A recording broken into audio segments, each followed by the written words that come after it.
Chapter 3: The Journey from Success to Significance. Fulfillment is not a place we go to. It is a place we all come from. As human beings, we seem to be eternally caught in the vicious cycle of becoming. There is this desire for being and the struggle for becoming. The world of becoming lies outside and is teemed with competition, comparison, aggression, and acquisition. It is a path without any final destination, and a race with no visible finish line. The world of being lies within us and is paved with self-knowledge, contentment, contemplation, and understanding. It is already within our reach and ever attained. Struggle for becoming brings unstable anchors and invariably leads to unhappiness, anxiety, stress, and strife. Being is the road that verily leads to happiness, peace, serenity, and fulfillment. Choice is always ours. It takes us long to discover that the light we are seeking is in our own lantern, that our rice has been cooked from the very beginning. A Zen saying: "The way of heaven is like the drawing of a bow. It brings down what is high and raises what is low." Lao Tzu. Success versus Significance: Making Habits of Gifts. This book is about discovering gifts of true significance in our daily life. It is not about the laws of success. It underscores the vital difference between success and significance. For one can be highly successful in the worldly sense and still feel completely empty inside. What can it profit a man if he gains the whole world and loses his own soul? Asked the Bible. Sooner or later, we come to realize that we are not going to take anything with us. But we can certainly try our best to leave something behind. This chapter presents 7 simple gifts of consciousness devoted to the high art of leaving something behind. Just as a gifted artist must practice his or her craft to gain mastery, we garner lasting fulfillment in all aspects of our lives by developing our gifts habitually. It may at first strike us as counterintuitive to speak of gifts and habits in the same breath, but this is why we must consciously cultivate our gifts, rather than passively wait for good accidents to happen. Reciprocally, we approach the 7 habits of highly fulfilled people as gifts or offerings to the world, as our fair share of contribution to the well-being of humanity. Khalil Gibran has defined work as love made visible. And this is what the 7 habits are all about: giving expression to our love of living meaningfully and abundantly. Dollars for our days. We are given a very limited span of life to live, a very short lease on life, if you will. But we are presented with myriad choices to spend our life. We have limited time, yet almost unlimited choices.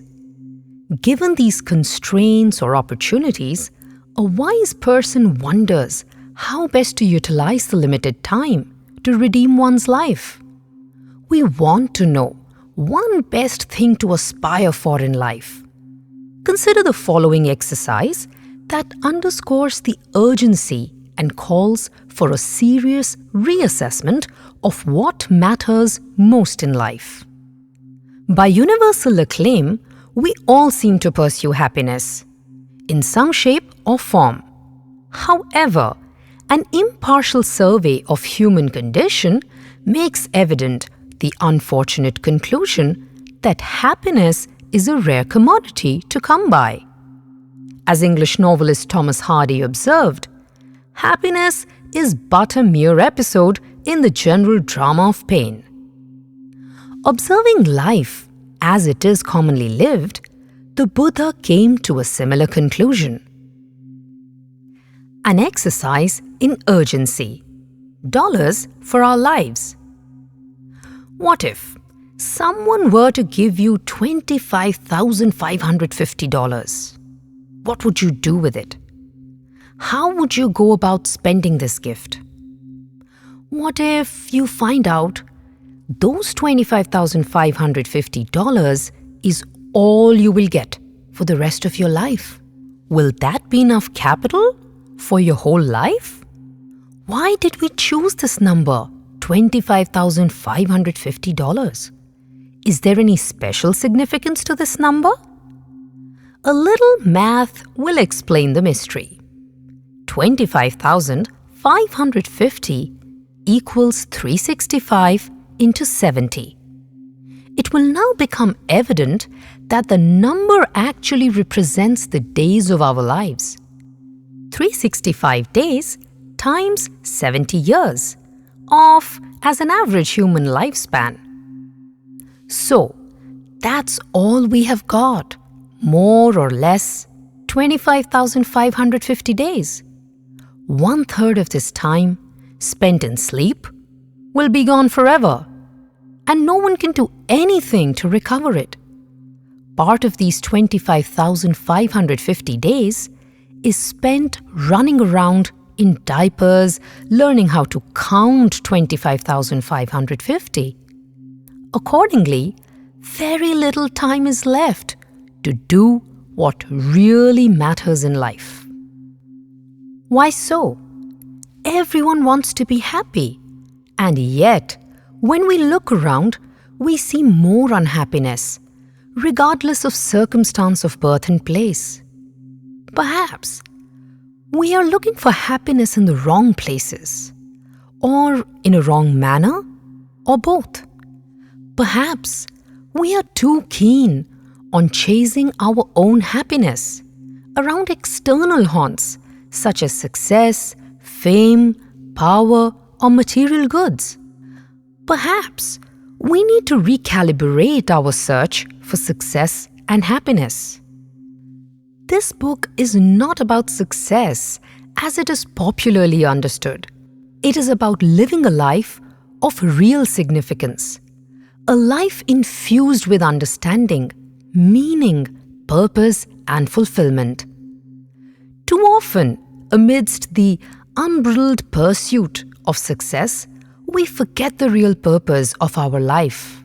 It is important to understand the difference between success and significance at the very outset. Success is about getting. Significance is about giving. We make a living by what we get. We make a life by what we give. Success is about doing. Significance is about being. We are not human doings, we are human beings. Success is external. Significance is internal. Success aims to acquire external objects. Significance aims to harness inner qualities. Success is temporary. Significance is long-lasting. Success comes and goes. Significance stays and endures. Success is about having. Significance is about knowing. Success is about changing oneself. Significance is about understanding oneself. Success has to be freshly won and can be precariously lost. Significance is our abiding nature and cannot be lost. Success is projected over there, later in the future. Significance is right here, right now, in the present. we pursue success. Significance ensues. Success is acquired, while significance is discovered and embodied. If you are looking for the latest recipe for success, the surefire method to fulfill all your desires spontaneously and instantaneously, or the so-called 7 invariable laws of success, then you need to look elsewhere, for you will not find them in these pages. As stated earlier, this book is about gifts of significance and not laws of success. In order to discover the significance for ourselves, we need to share these gifts with others. Since, truly speaking, there are no others, we essentially give these gifts to ourselves. The self and the others being inseparably, inextricably interrelated, interlinked, and interdependent. Fulfillment, the place we all come from. Interestingly, these gifts are already abundantly present within all of us. We just have to rediscover or take a note of what is there, recognize it, appreciate it, and find a way to cultivate it and generously share it with others. For the most part, it is not a matter of acquisition, but of recognition of what is already there. Discovering, polishing, and sharing these gifts of abundance form the key message of this book. Paradoxically, in sharing these gifts with others, we ultimately bestow them on ourselves and unexpectedly discover a life infused with true significance and lasting fulfillment. Being, doing, and having, reversing the prevailing paradigm. This approach can also be expressed as the art of being, knowing, and doing. Our current cosmetic culture tends to obsess itself excessively with having things and doing things, with little or no time left for being. In pursuing the rat race of success, we tend to forget to live, to be. This adage puts it well. Even if one wins a rat race, one is still a rat. As mentioned above, we also seem to be oblivious to the fact that, after all, we are human beings and not human doings or human havings. Per Shakespeare, to be or not to be, that is the question. So, in a way, the approach this book suggests goes against the prevailing paradigm in the modern affluent societies.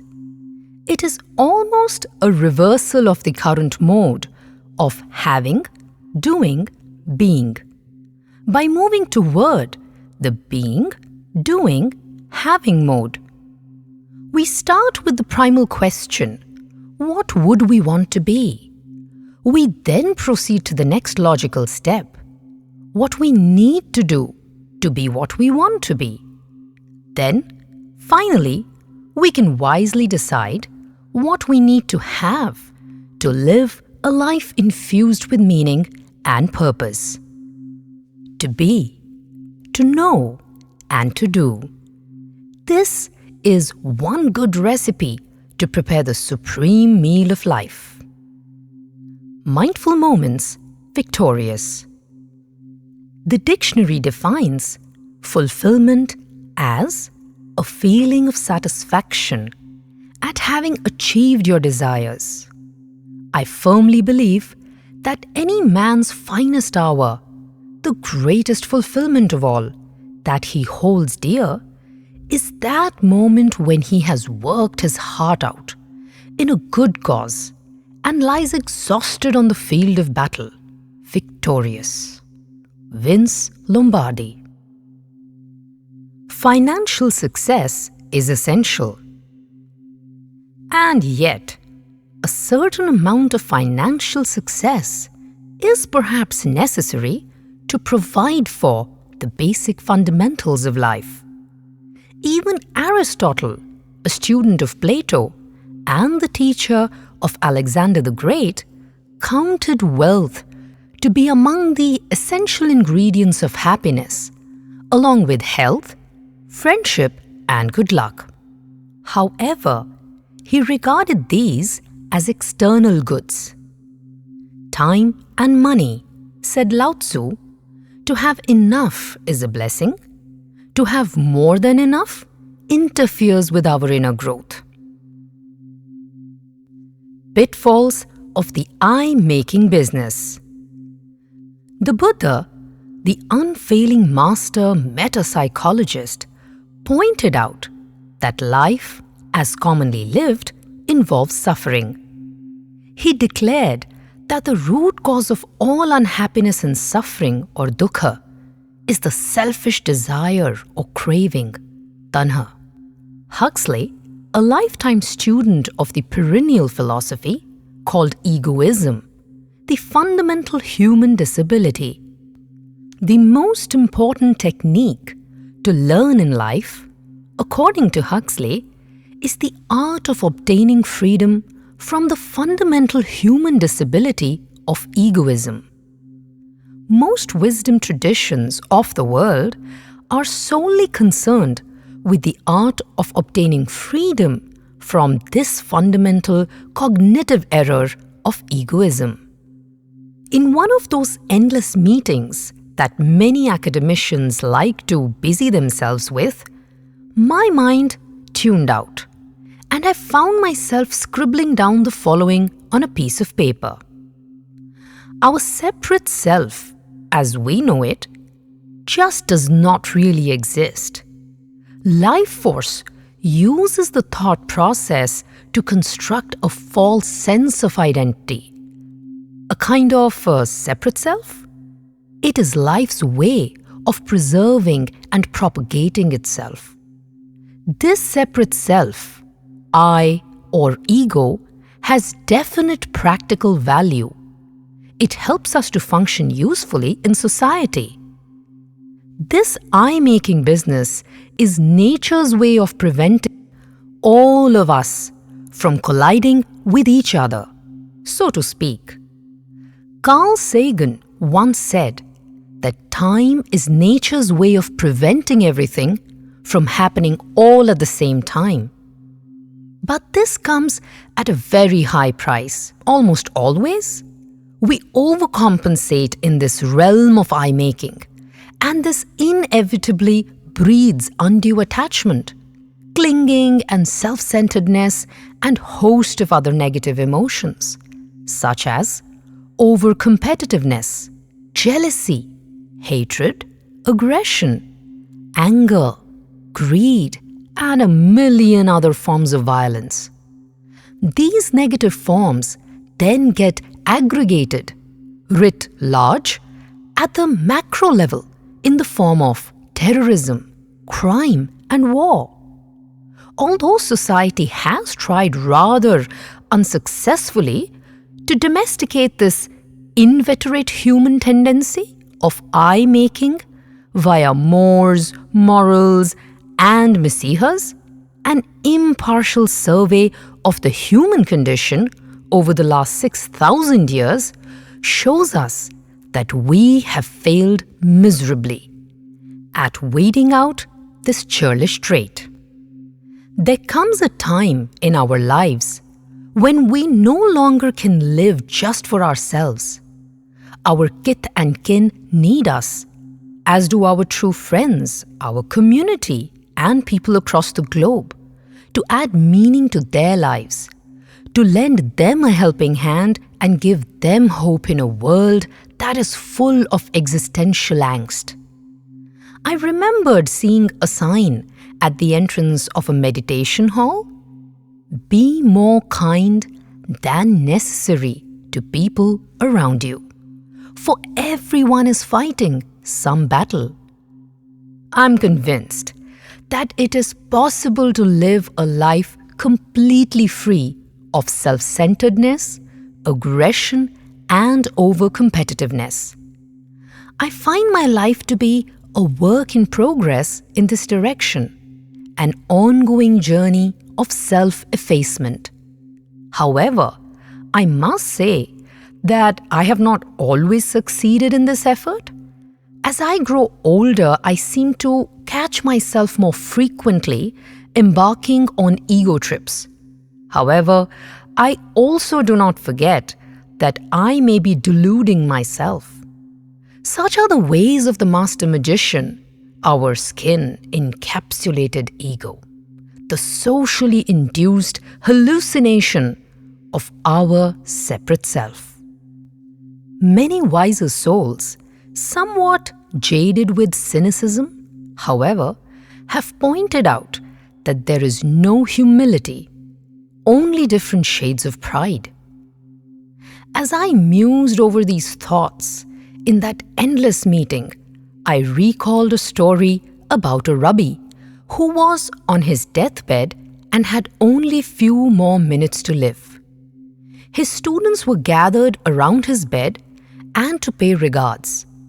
Everyone was praising the master with statements like, "He was very kind, he was very wise, he was very caring," etc. The rabbi was stealthily relishing listening to all this. In the end, the rabbi, gasping for the last breath, opened his eyes and said, "Don't forget to mention my humility." Seekers, beware. I was reminded of a beautiful poem by Chuang Tzu, transliterated by Thomas Merton. If a man is crossing a river and an empty boat collides with his own skiff, even though he be a bad-tempered man, he will not become very angry. But if he sees a man in the boat, he will shout at him to steer clear. If the shout is not heard, he will shout again, and yet again, and begin cursing. And all because there is somebody in the boat. Yet, if the boat were empty, he would not be shouting and not angry. If you can empty your own boat, crossing the river of the world, no one will oppose you. No one will seek to harm you. Such is the perfect man. His boat is empty. The journey toward other-centeredness. But to rid of the conceit, "I am," that is the greatest happiness of all, says Buddha. Our progress on the path to significance is directly proportional to the degree of freedom we have achieved from the compulsive shackles of self-centeredness. Dogen, a 13th century Zen master, put it so well. To study the way is to study the self. To know oneself is to forget oneself. Only in transcending our false self, the imposter ego, do we stand any chance of discovering our true self. To forget the self is to be enlightened by all things of the universe. Dogen, for good psychological reasons, starts with addressing this fundamental human tendency, the fatal flaw that prevents us from living in harmony with everything that is and constantly interferes with our experiencing fulfillment. Mindful moments. New GPS system. Have you replaced your GPS system lately? In order to navigate wisely through the rough terrains of our life, we need a strong life positioning system, a dependable moral compass.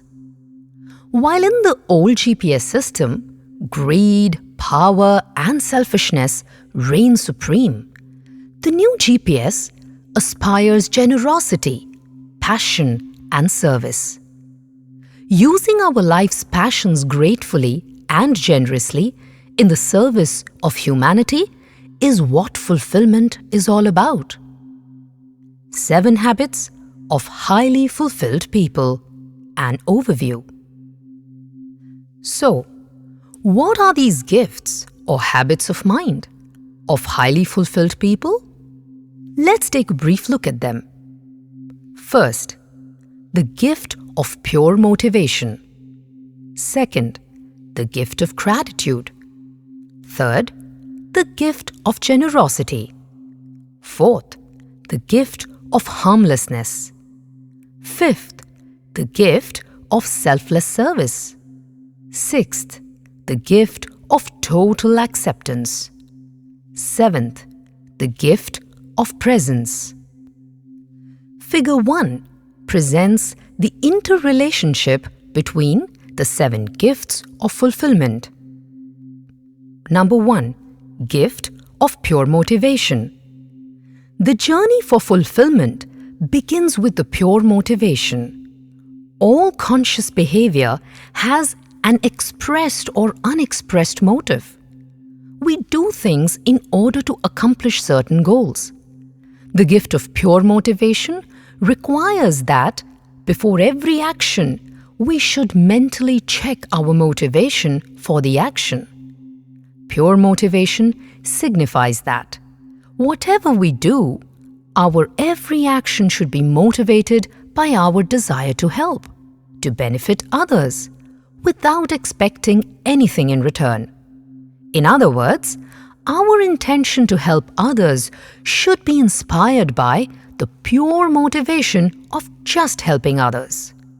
This gift builds on Immanuel Kant's second categorical imperative. Conduct is right if it treats others as ends in themselves and not as means to an end. If we are helping others in order to benefit ourselves as means to our end, then it becomes a business transaction and our motivation ceases to be pure. Number 2. Gift of gratitude. At the deepest existential level, the gift of gratitude is our resounding tribute to the universe for all its anonymous blessings. This is how we show our appreciation to existence for all its gifts, its bounties, and its blessings.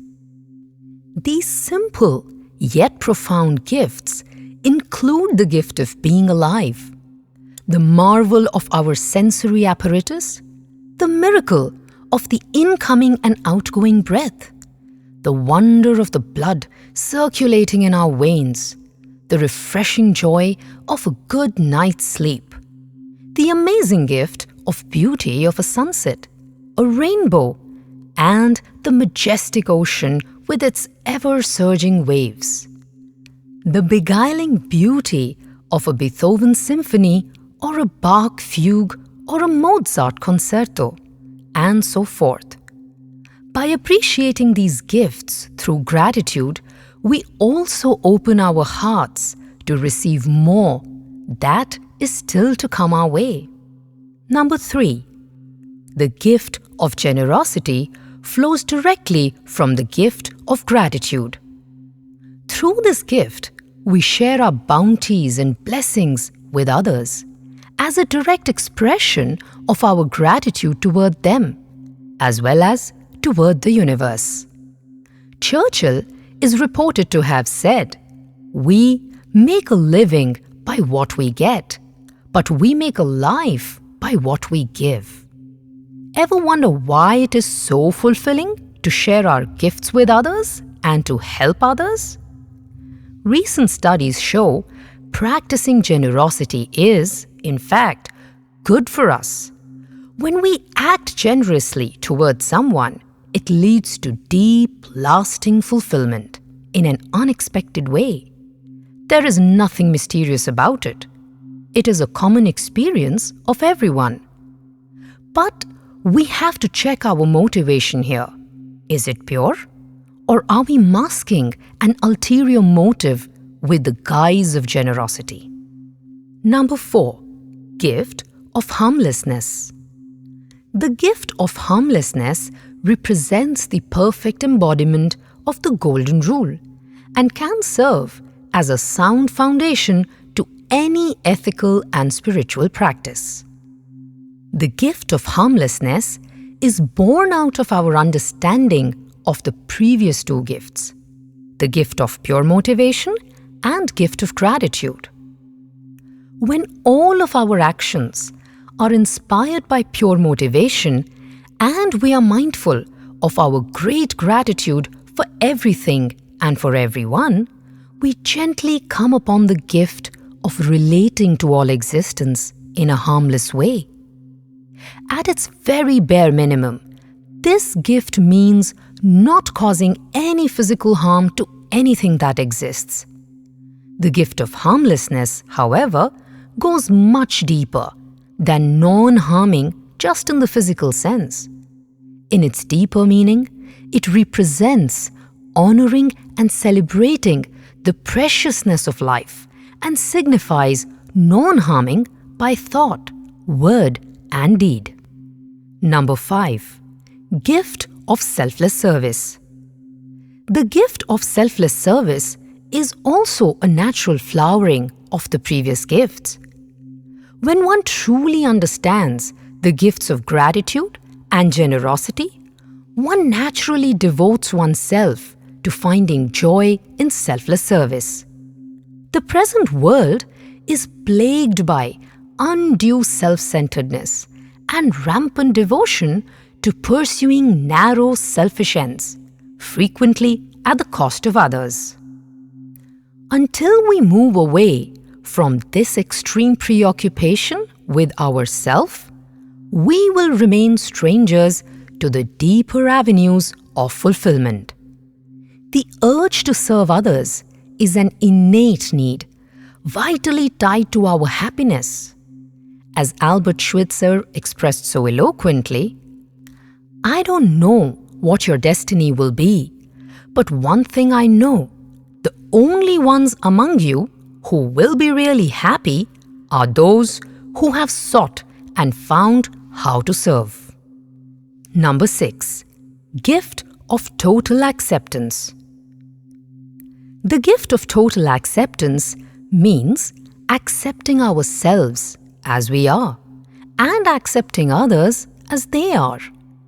As long as there is any aspiration to become something different from what we are, life remains a struggle. By relinquishing our constant need to be different from what we are, we step out of the cycle of becoming and enter into the peaceful abode of being that is always available to us in the present.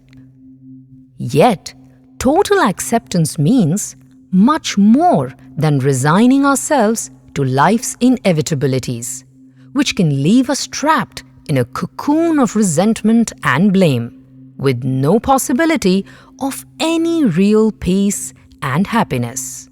Rather, total acceptance fosters composure, courage, and discernment, 3 virtues that accompany fulfillment and pave the road to self-knowledge.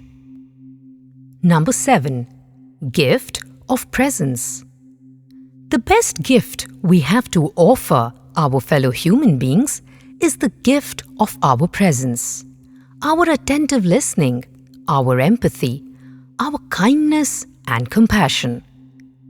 This is possible only if we are truly present in all our engagements and interactions. Being present requires the cultivation of a special faculty called self-awareness. Intrinsically, our being is of the nature of pure awareness, of the nature of wisdom seeking wisdom. And this wisdom is always available to all of us right here and now, whenever and wherever we need it, if only we open ourselves to it unconditionally. The key here is to be alertly present in the present moment. This culminating gift facilitates the practice of all other gifts, as we mindfully remain alert from moment to moment. Highlighting the universal importance of mindfulness, Buddha observed, "Mindfulness, I declare, is helpful everywhere." The integral nature of the 7 gifts of fulfillment. It is important to understand the integral nature of these 7 gifts, or habits, in signifying our offerings to all and everything. When we cultivate one gift completely, the other 6 gifts come along by themselves. For example, cultivating pure motivation requires that we draw on our self-awareness, the gift of presence, to recognize life's interconnectedness, which motivates us to practice gratitude, generosity, harmlessness, and selfless service. When we are truly grateful, our motivation becomes pure, and we are more likely to share our gifts generously with others and to serve them selflessly. When our motivation becomes pure, we work selflessly for the common good of others without expecting anything in return. All this, however, presupposes a degree of self-knowledge and self-insight. By seeking perennially who we truly are and serving selflessly, we truly fulfill our existence. Additionally, these gifts should be approached as 7 offerings that highly fulfilled people share with others. The good news is that when we give these gifts to others, we end up receiving many more blessings in return.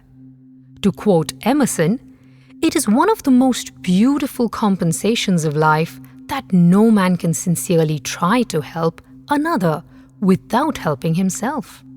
And as a Chinese saying goes, "A little perfume stays with the hand that gives flowers to others."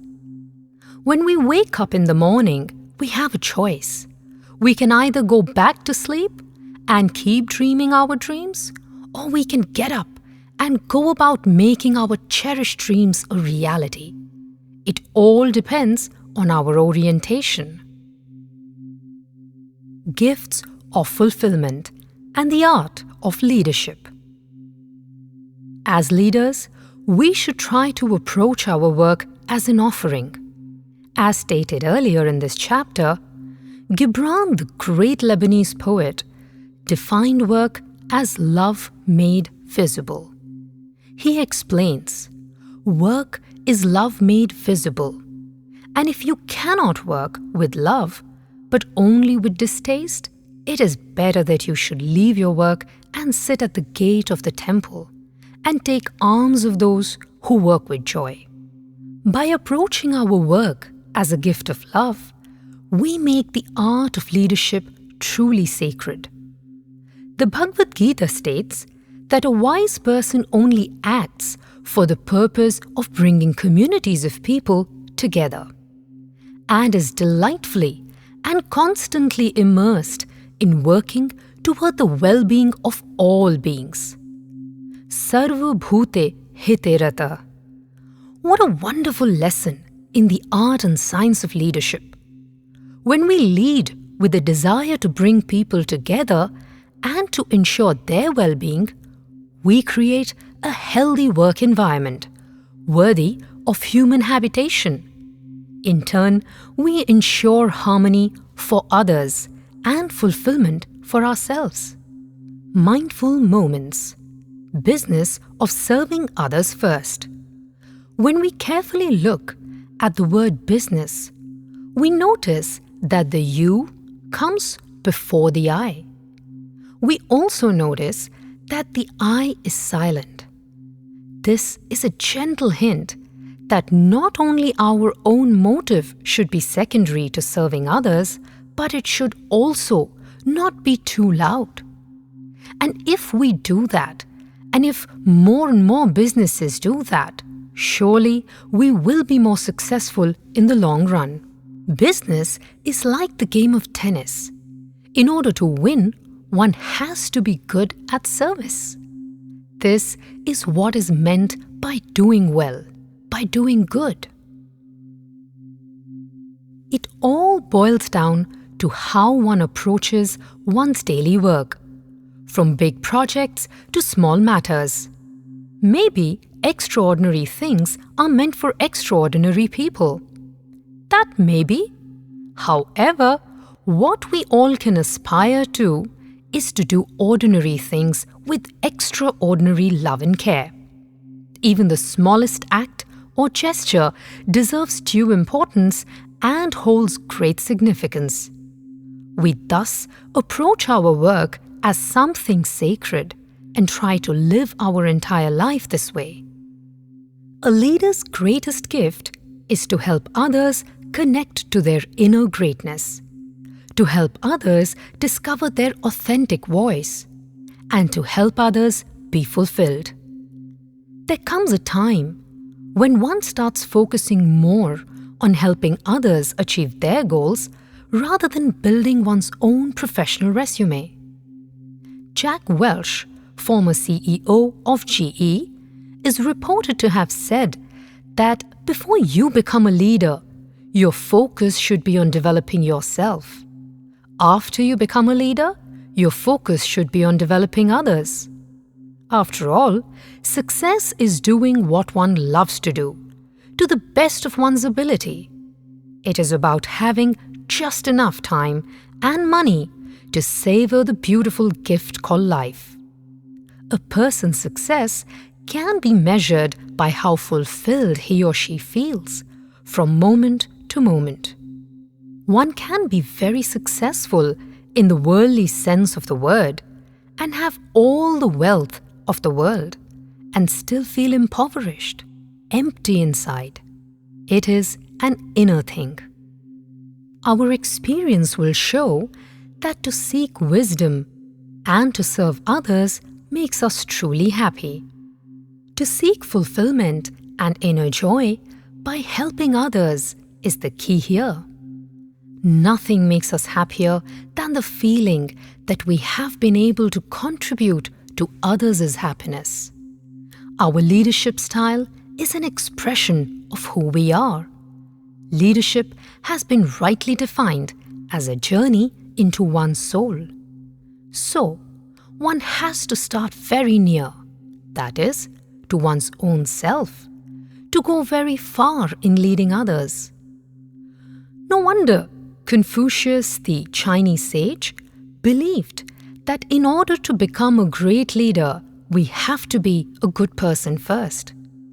Building on what has been said earlier, business leaders would do well to focus more on self-development, self-awareness, and self-knowledge. When leaders go astray, it is almost always a case of failure of personal leadership or self-leadership. Let's remember that the journey from success to significance and from happiness to peace and harmony is not only essential for personal mastery, it is also critical in developing and leading others.